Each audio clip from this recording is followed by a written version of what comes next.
Good evening friends. हमने जो second chapter start किया था हस्तक्षेपवादी राज्य की अवधारणा, आज उसका हम पार्ट 3 कर रहे हैं, जिसमें हम पढ़ेंगे इसकी आलोचनाएं, यानी कि हस्तक्षेपवादी राज्य या लेसेस फेयर स्टेट की क्या क्रिटिसिज्म है, क्या आलोचनाएं हैं।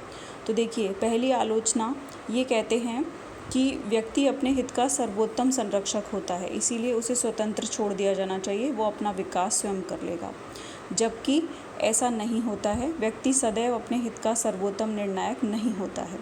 हमारे विश्व में जहाँ हम जी रहे हैं, बहुत सारे निर्बल और असहाय वर्ग हैं, जो कि निर्बल और असहाय होने का मतलब ही ये होता है कि उन्हें स्वयं पता नहीं होता कि क्या उनके लिए ठीक है, और अगर उन्हें पता भी हो तो वो उसके लिए कार्य करने में सक्षम नहीं होते, उनके पास उतने रिसोर्सेज नहीं होते कि वो अपने लिए कुछ कर पाएँ।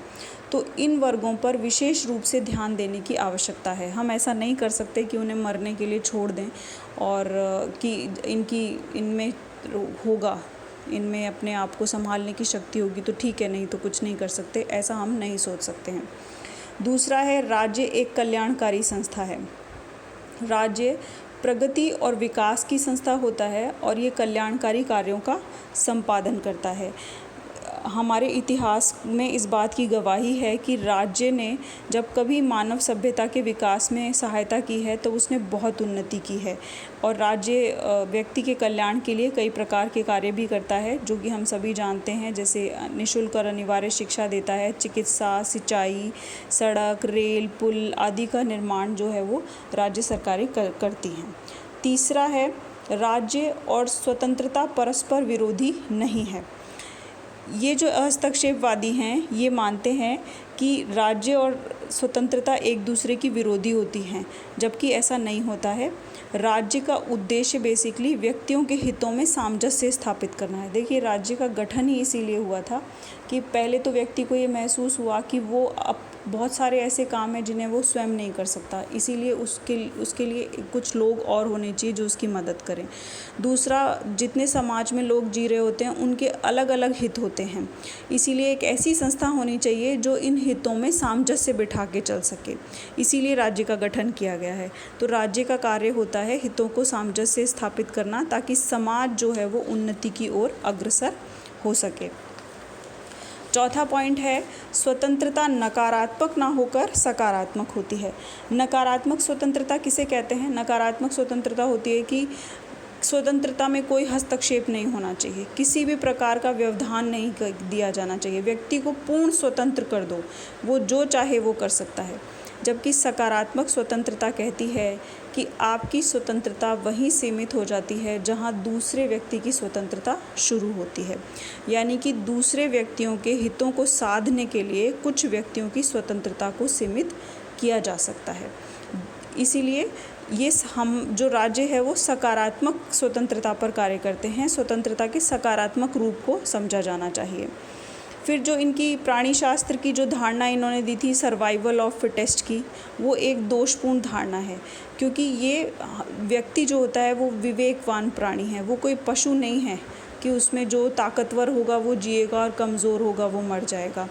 तो ये हम नैतिक कर्तव्य को समझने वाले प्राणी होते हैं, हमें अपनी मॉरल ड्यूटीज़ पता होती हैं। जैसे हमारे परिवार में भी अगर कोई कमज़ोर या शारीरिक रूप से या मानसिक रूप से कमज़ोर व्यक्ति होता है तो पूरा परिवार मिलकर उसे संभालता है, ना कि उसे अपने हाल पे छोड़ दिया जाए कि ठीक है, अगर सर्वाइव कर पाया तो ठीक है, नहीं तो नहीं कर पाएगा। हम नैतिक प्राणी हैं, हम विवेकवान प्राणी हैं, हम ऐसा नहीं कर सकते हैं। छठा पॉइंट है, राज्य का सुधार संभव है।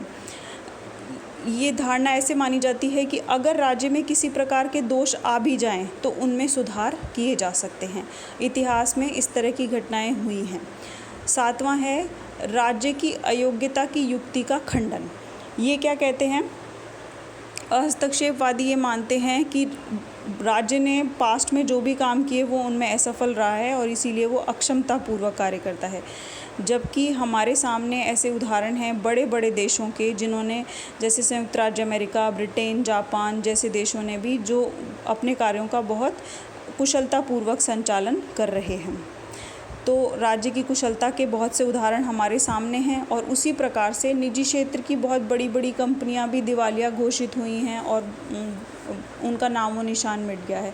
तो ऐसा मानना कि निजी क्षेत्र पूरी तरह हमेशा सफल ही रहता है और राज्य हमेशा असफल रहता है, ऐसा नहीं है। तो इसके सारांश में हम क्या कह सकते हैं कि जब मैंने ये सारांश के पॉइंट क्यों बनाए हैं कि आपसे अगर पूछा जाए कि हस्तक्षेपवादी राज्य की आलोचनात्मक विवेचन कीजिए, तो आप ये आलोचना लिखने के बाद में उसका जो सारांश लिखेंगे वो ये लिखेंगे कि आधुनिक युग में इस विचारधारा का समर्थन नहीं किया जा सकता है क्योंकि एक बहुत अतिवादी विचारधारा है। दूसरा, राज्य के कल्याणकारी स्वरूप को समझने की आवश्यकता है। अगर आपको थोड़ा लंबा लिखना हो तो इसमें आप लिख सकते हैं कि वो निर्बल और असहाय लोगों के लिए कार्य करता है। हमें स्वतंत्रता के सकारात्मक परिप्रेक्ष्य को समझना चाहिए। स्वतंत्रता का सकारात्मक परिप्रेक्ष्य क्या है, ये मैं आपको बता चुकी हूँ।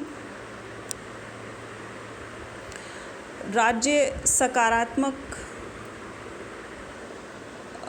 सकारात्मक स्वतंत्रता हेतु वातावरण का निर्माण करता है, यानी कि जो सकारात्मकता लाई जानी चाहिए आपकी स्वतंत्रता के दूसरे व्यक्तियों के हितों को साधने के लिए कुछ व्यक्तियों की स्वतंत्रता को सीमित करने का कार्य राज्य करता है।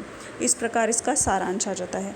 अब इसमें एक पॉइंट है जो आपसे 50 वर्ड्स में पूछा जा सकता है, हस्तक्षेपवादी राज्य में लोक प्रशासन की भूमिका पर। ये बुक में बहुत सिंपल सारा लिखा हुआ है, 7 पॉइंट लिखे हुए हैं, इसीलिए मैंने इसके नोट्स नहीं बनाए हैं। अगर आपके पास बुक नहीं हो तो मुझे आप व्हाट्सएप पे मैसेज कर दीजिएगा, मैं इसकी पिक्चर क्लिक करके आपको भेज दूँगी। इसमें जैसे इन्होंने बता रखा है कि लोक प्रशासन के उद्देश्य इस प्रकार के राज्य में सरल और साधारण होते हैं, उनके कार्यवाही का क्षेत्र सीमित और संकुचित होता है, कार्य और प्रक्रियाएँ सरल प्रकार की होती हैं। ऐसा क्यों होता है? क्योंकि ये तो चाहते ही नहीं है ना कि राज्य कोई बहुत ज़्यादा काम करे, कल्याणकारी कार्य करे या किसी भी क्षेत्र में, उद्योगों में या कृषि में या किसी भी क्षेत्र में अपना योगदान दे। ये चाहते हैं बस 3 प्रकार के कार्य करे, बाहरी शत्रुओं से रक्षा करे, आंतरिक शत्रुओं से रक्षा करे और वैध अनुबंधों को लागू करे। यानी कि आक्रमणों से रक्षा करे, कानून और व्यवस्था बनाए रखे और जो वैध समझौते होते हैं राष्ट्रीय और अंतर्राष्ट्रीय स्तर के, उनका क्रियान्वयन करे। तो इसके लिए तो बहुत सिंपल स्ट्रक्चर की ज़रूरत है, बहुत ज़्यादा लंबा चौड़ा स्ट्रक्चर चाहिए ही नहीं। इसीलिए इसमें जो कार्य करेगा लोक प्रशासन वो सीमित और संकुचित होगा, उसकी प्रक्रियाएं सरल होगी, प्रशासनिक संरचना का आकार भी कम होगा और प्रशासन नियामकीय और नकारात्मक होगा, यानी कि सिर्फ रेगुलेशन वर्क करेगा और पुलिस कार्यों का संपादन करेगा। तो ये सीधे सीधे दिए हुए हैं, इसीलिए मैंने इसके नोट्स नहीं बनाए हैं। अब एक बात मुझे आपसे कहनी थी कि अगर आपको कोई प्रश्न पूछने हों तो आप व्हाट्सएप पे मुझे क्वेश्चन किया कीजिए, क्योंकि मैं वीडियो के जो नीचे कमेंट आप देते हैं उन्हें मैं नहीं पढ़ती हूँ। तो आप बेहतर है कि आप मुझसे व्हाट्सएप पे पूछें जो भी आपको क्वेश्चन चाहिए। और अगर आपको नोट्स इसमें थोड़ा समझने में दिक्कत हो या फिर आपको ठीक से दिखाई ना दें तो आप मुझे बता दीजिएगा, मैं आपको व्हाट्सएप पे भेज दूँगी। Thank you so much.